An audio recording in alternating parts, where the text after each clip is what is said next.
Hello, everyone. I'm your storyteller tonight. I will read a story that maybe one of you has experienced. I'm here to guide you through it. I know you're using this video to help you sleep or maybe for a bit of thrilling company tonight. So before we begin, like this video and subscribe to the channel. Tell me in the comments where you're from and what time you're watching. Lay back comfortably, relax, and let's begin. Story 1. Amy Patterson was just another 28-year-old trying to navigate life in the bustling city of London. By day, she was a graphic designer at a boutique agency.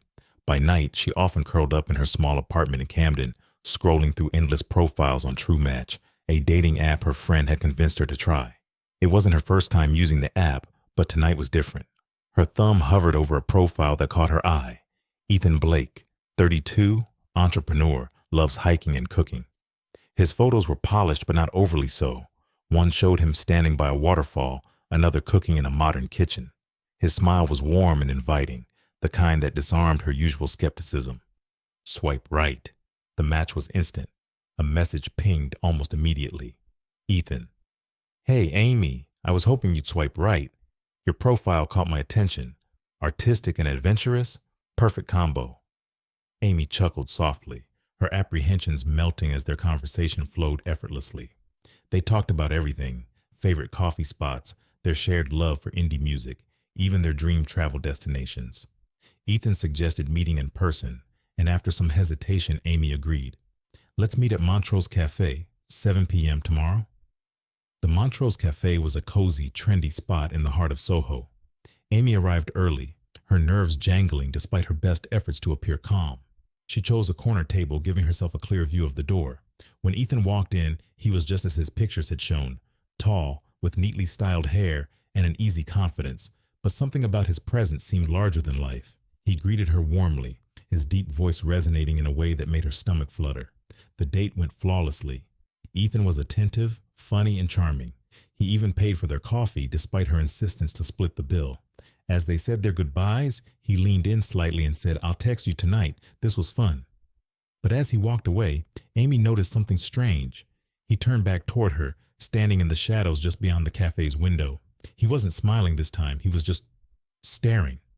It was brief, barely a few seconds, but enough to send a chill down her spine. The text started innocently enough. Ethan checked in the next morning, sending a cheerful, "Good morning, sunshine." Amy felt giddy but tried to play it cool. Then came the late-night messages. "What are you doing right now?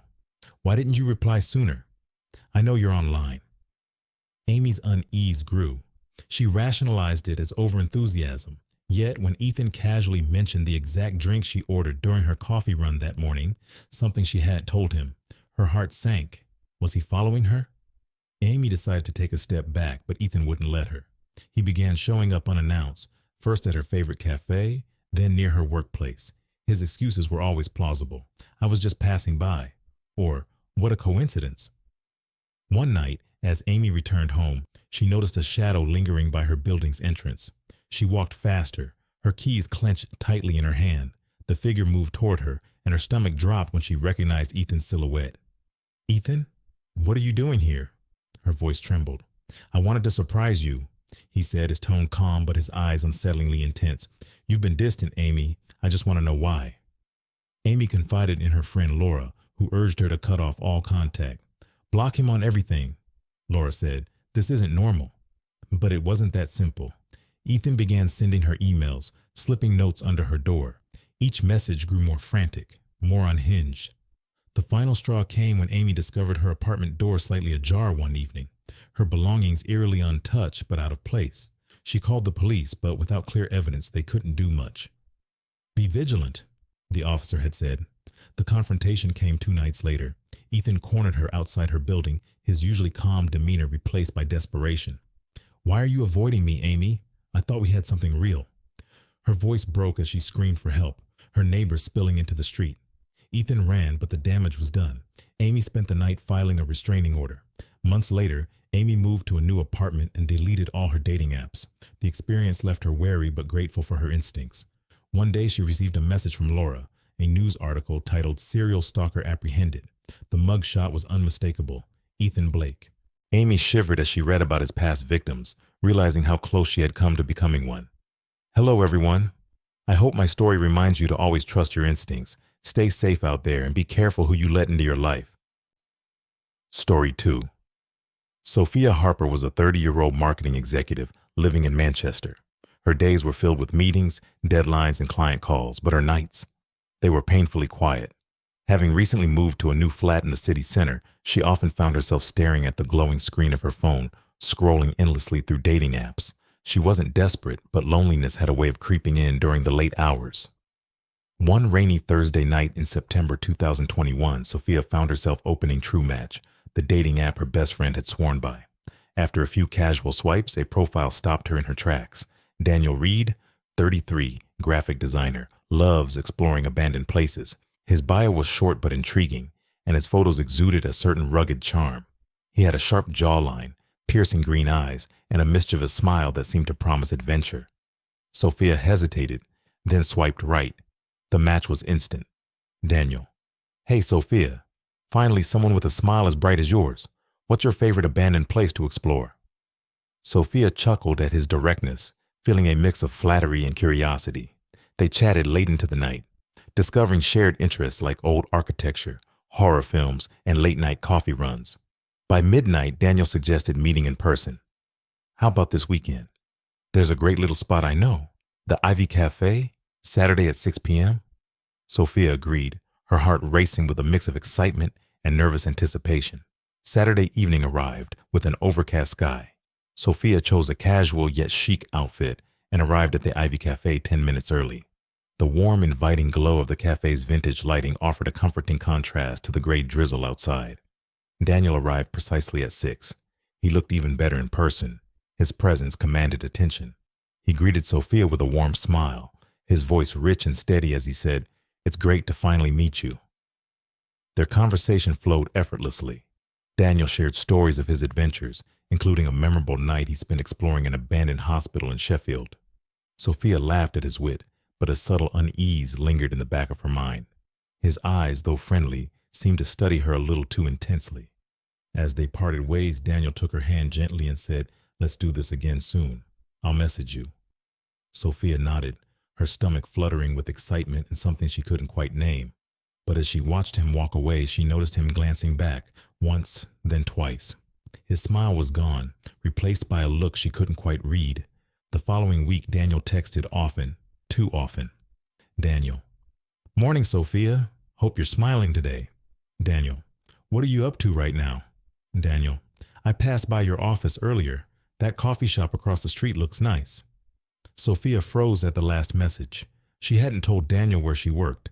Brushing it off as a coincidence, she replied vaguely, trying not to overthink it. But then the strange occurrences began. One night she spotted a shadowy figure lingering near her flat's entrance as she returned from work. The figure didn't move, even as she hurried inside, locking the door behind her. Another evening, her phone buzzed with a notification from an unknown number. The message was a photo. Her, leaving her office earlier that day. Her heart pounded. She blocked the number immediately. Determined to get answers, Sophia confided in her best friend, Emma. "You need to stop talking to him," Emma said firmly. "This is more than just weird. It's dangerous." Sophia agreed.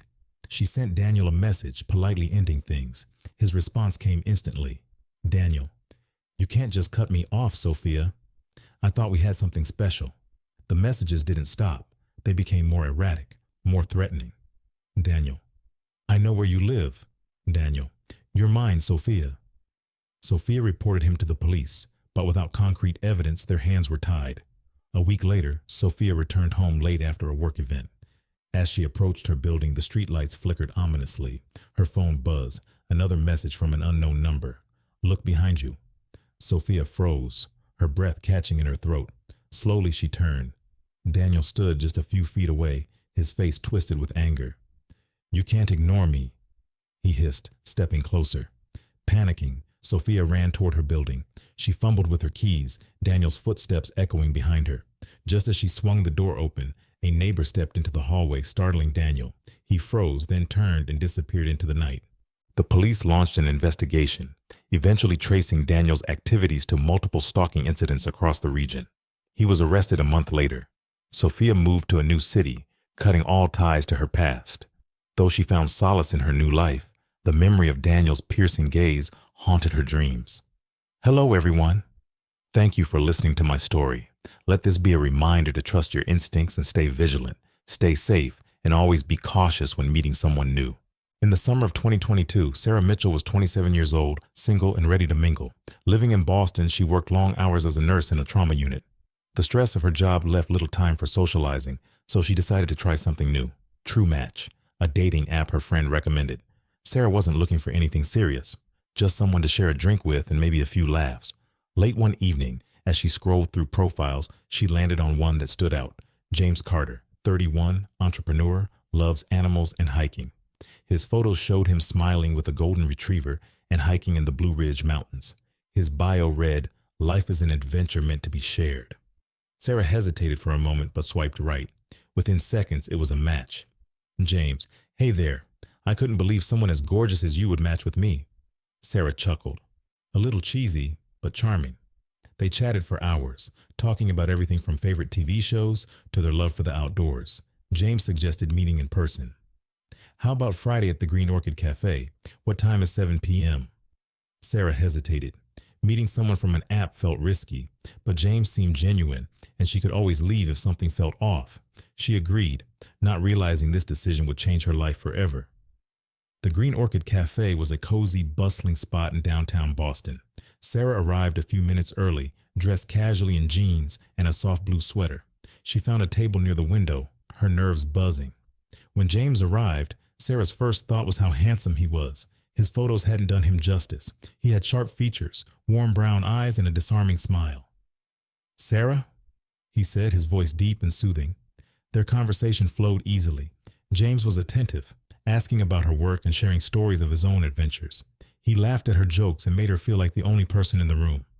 As the evening went on, James's charm seemed almost too perfect, but Sarah brushed off her doubts, convincing herself she was just overthinking. Before parting ways, James touched her arm gently. "I'd really like to see you again," he said, his eyes locking onto hers. Sarah smiled, feeling a spark of excitement. The next morning, Sarah woke to a text from James. "Good morning, beautiful. I hope you slept well." She smiled, but noticed something odd. He'd sent the text at 3:15 a.m. Over the next few days, James became a constant presence. He texted her every few hours, asking where she was, what she was doing, and who she was with. At first, Sarah thought it was sweet, but soon his messages became possessive. One evening, James showed up unannounced at the hospital where she worked. "I just wanted to surprise you," he said with a grin. Sarah forced a smile, but unease coiled in her stomach. She hadn't told him where she worked. Sarah began to pull back, but James's behavior escalated.